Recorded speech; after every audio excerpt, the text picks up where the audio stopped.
Revenge films. My name is Kevin. I live with my wife Emily and our 3-year-old daughter Lily. We loved our daughter to death. But we weren't the only ones. My mother-in-law, Nancy, she also loved her very much. Too much, if you ask me. She was waiting for years to see her grandchildren. So when Emily got pregnant, she was thrilled. Lily was her first grandchild, so Nancy was really excited. She lived pretty far away, but she came to our house all the time. We were happy at first, but it was starting to get a bit annoying. At first, she only visited on the weekends, but now she showed up on the weekdays as well. And she no longer called ahead. She just showed up whenever she wanted to. I'm home! Hey, dear. Hi, Kevin. I wanted to see Lily again.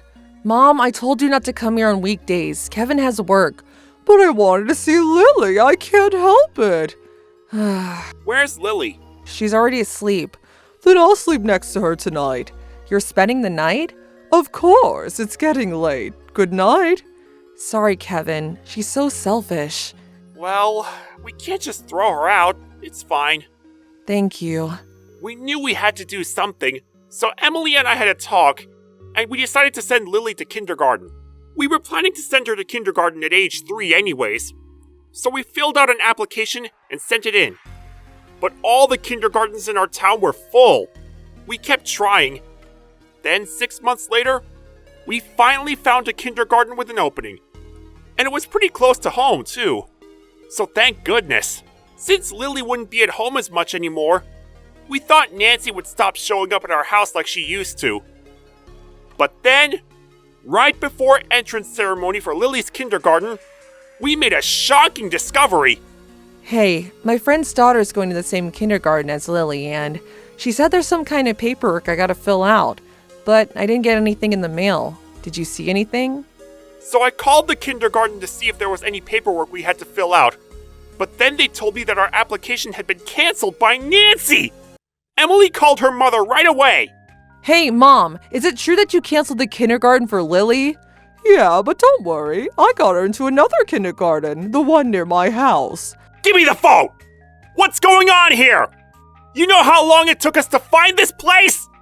Don't raise your voice at me. I'm your mother-in-law. You can't talk to me like that.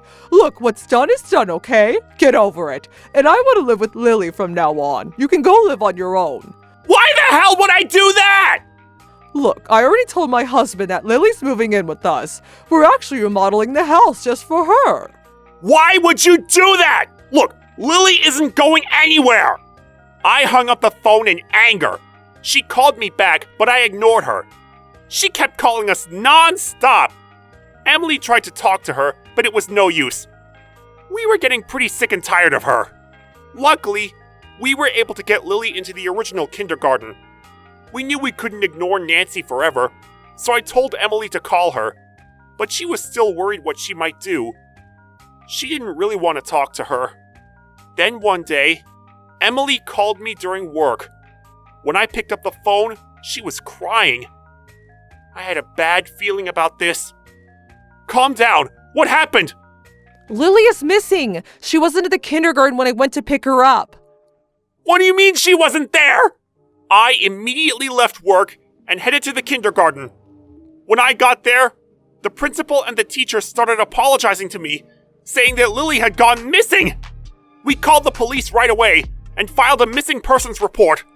Then, when the police checked the surveillance footage from a nearby store, they saw Lily, and she was holding hands with Nancy! I was furious, but I kept calm. I just wanted my daughter back, so we kept looking for clues. A few hours later, the police called and told us they found Lily at a train station. She was with Nancy, and she was unharmed. Thank goodness. Emily and I rushed to the train station. When Lily saw us, she ran towards us with a big smile on her face.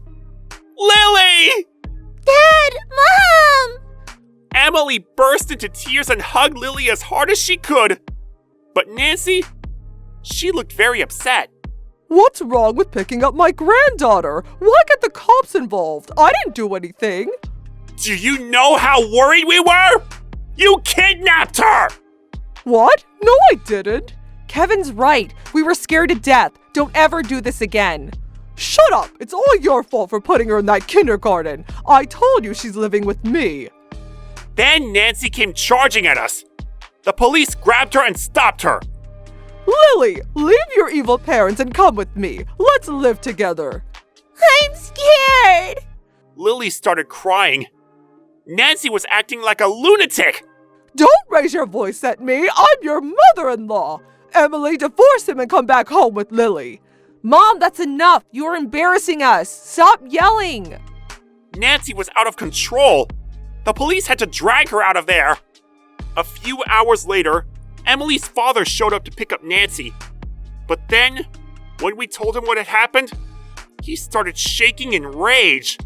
Apparently, he didn't know about any of this. After they got home, he yelled at her for hours. But Nancy kept making excuses, still saying that Lily should be living with her. And she didn't even apologize. There was just no talking to her. He didn't know what to do with her. Nancy thought everything would go back to normal after that. But then all her neighbors found out about what happened.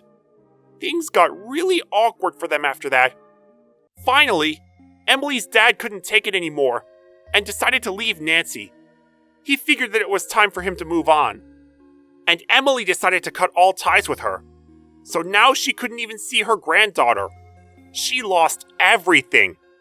All she had left was an empty house and a bunch of neighbors talking behind her back. She tried calling Emily, but she never picked up once. She was done with her. And Nancy was flat out broke now. She didn't even have enough money for the bus, so she couldn't even come to our house. As for us, we still kept in touch with Emily's father. He was living on his own now, but we always invited him over for dinner and stuff. Sometimes, we even went on vacations together. Apparently, he was thinking about leaving Nancy for many years. She was a very selfish person to begin with, and she was getting out of control. Anyways, now he was enjoying the single life. He said breaking up with her was the best decision he ever made. Anyways, it was a rough couple of months, but glad everything worked out. How was today's video? If you enjoyed it, please subscribe, like, and leave a comment. Stay tuned for more.